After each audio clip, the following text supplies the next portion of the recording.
Welcome to Shared Roamings.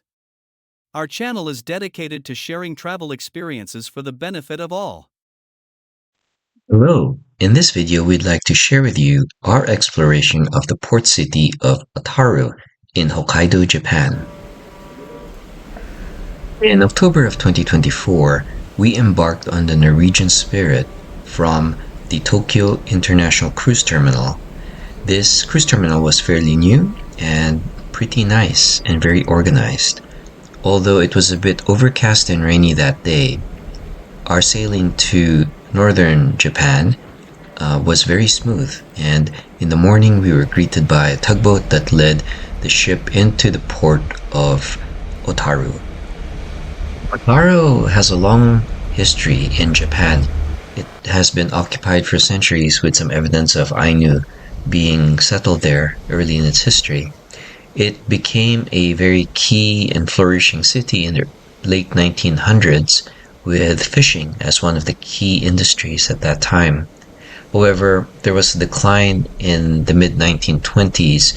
However, the city was able to reinvent itself and has become a popular tourist attraction for both local Japanese tourists and international tourists. The city has a lot of historical charm in its structures and canal. The place is very popular for tourists who want to just enjoy a very scenic city scenario, and also who enjoy good food, including the fresh seafood and the very famous Hokkaido crab, which you will see later in this video. The weather in Otaru when we arrived was nice and sunny, although the wind could be cold and the shadows could be cold. The overall weather was nice and sunny, and if you were walking in the sun, it actually wasn't too bad. It was nice and pleasant.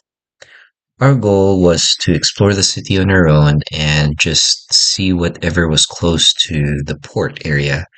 There was a seafood market we wanted to go to, and we decided that we would walk up Chidori Street, which was going east, a little southeast, for 1.2 kilometers, and go to the seafood market that was right beside the JR station. This walk would take about 21 minutes normally, and we will go ahead and show you what the sights were on the way to the seafood market.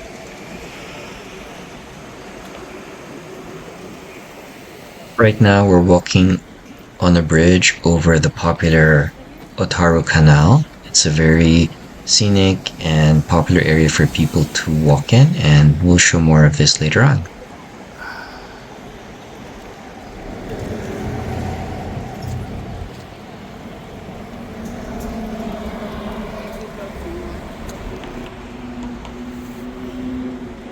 Where we cross the bridge from the canals, we see the Letao Cafe. It's a very popular cafe in that area, and I believe there may be some branches in other parts of Japan. When we entered that day, we saw that they had their fresh custards out, fresh pastries out in the morning. We thought that we would come back in the afternoon and try these after we did our walk. Unfortunately, they ran out, and I think it's very common for them to run out. So if you are in Letao, please try the pastries in the morning or as early as you can. We continue our walk on Chidori Street. We noticed that they have a bike shop there where you can rent bikes, and we continue walking up the street. You can see the streets are really well paved and really well maintained, even though it's a very old city. And of course, there's KFC here, which is very popular in Japan, especially for Christmas, but we didn't get the chance to try it this time, but you might want to in the future. We reached the end of Chidori Street, where the JR station is. We had to make a right turn to get to the seafood market. We needed to cross the street on the JR side and walk down the block and enter on the left side to the seafood market. It's a diagonal alley where the exit is right beside the JR station. After making a right where the JR station is and walking down a bit, When we started to see a lot of flags hanging around outside, that was the sign for us that the entrance to the street or fish market was right there. So please look out for that if ever you're doing the same walk we're doing.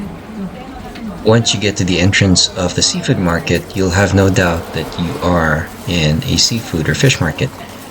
You'll see probably a lot of people, but left and right you're going to see different stalls selling all kinds of seafood, including the large Hokkaido king crab.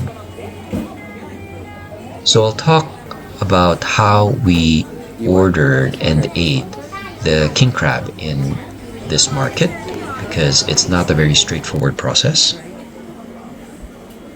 Since it was our bucket list item to try the Hokkaido king crab, we had to select a seller of crabs who was associated with one of the restaurants here. After we selected a crab that was appropriate for the two of us and paid for it, we then had to go to the restaurant and get a number. We, of course, let the lady there know that we were there to eat and there was a crab being cooked for us. And then she would give us a number that she would call on. And because she knew that it would take so many minutes to cook the king crab, they timed it so that we were seated closer to when it would be done being cooked, which I think was about 20-25 minutes. And then we could order additional food that the restaurant served at that point in time. Note that they only accepted cash in many of the locations here, so if you do plan to come, please bring yen. Although the restaurants were very simple, they did have iPads where you could choose other menu items, so they were kind of advanced technology-wise. As you can see, a lot of stuff was sold out. We came towards lunchtime, so it was very busy. So do plan accordingly if you want to get the best selection. Try and come early. Fortunately, they provide the appropriate utensils for crabs. Finally, the moment we were waiting for, the crab we selected was brought out to us steamed to perfection. It was a beautiful sight to behold. Someone even came over and showed us how to use the crab scissors to cut the crab open so that we could get as much meat out as possible. That was really nice of them. They probably saw that we were tourists and wanted to make sure we maximized our experience.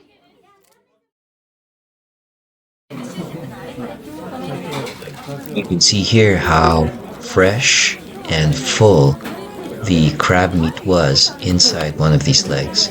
I can only tell you that the taste was sweet and delicious.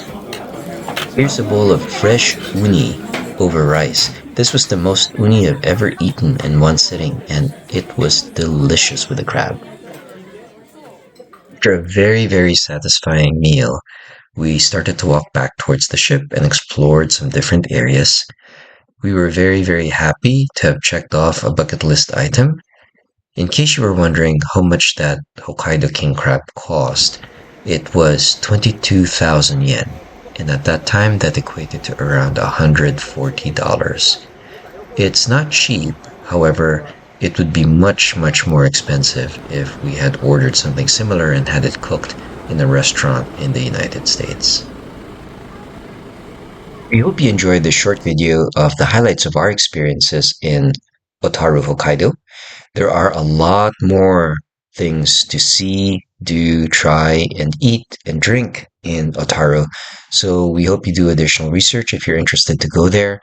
If you enjoyed watching this video, please consider liking and subscribing, and hopefully you'll enjoy the additional content that we'll be putting out in the near future. Have a great day and wishing you many happy roamings.